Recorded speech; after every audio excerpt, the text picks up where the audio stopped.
let's get into talking about using this really cool software. And I'll start something up. All right, so I'm going to, and I'll give you a couple tips along the way too, because when you first open up a new project, as you can see, you have a lot of different options here on scale and ratio and how big the file size is.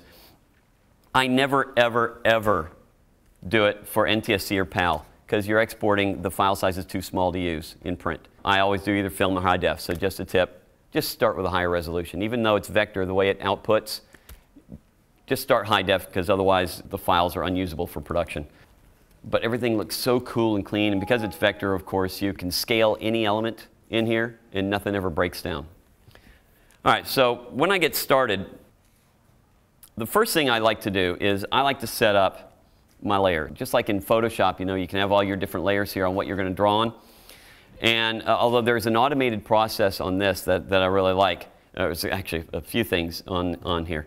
I can add as many layers as I want. And generally what I'll do is, I don't like background being my bottom one. I always do thumbnails, if I could type it right. And then on my top, I call it ink, or you can call it whatever you want. Then I'll put one of my tone layers. And then I have other layers for other things. Sometimes I'll put text.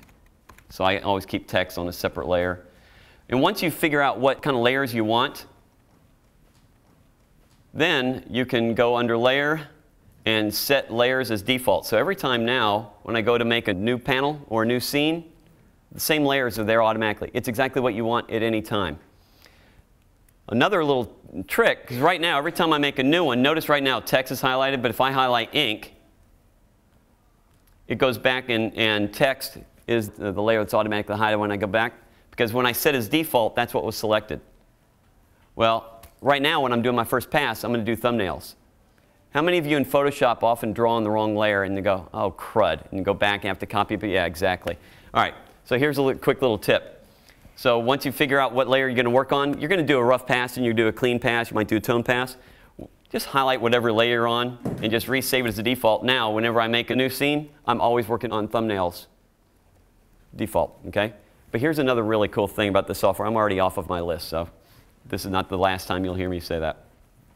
So if I'm drawing something, and I spend a lot of time drawing here, all right, if I go to work on an ink layer, notice the layer I just drawn on automatically grays out.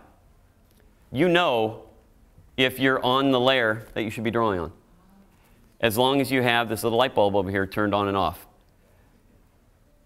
So this is our light table. It's an automatic light table as you're drawing. It instantly keeps you knowing what layer you're drawing on. It rocks. All right, so default layers. That's cool tip number one. I mean, it's just saves me a huge amount of time.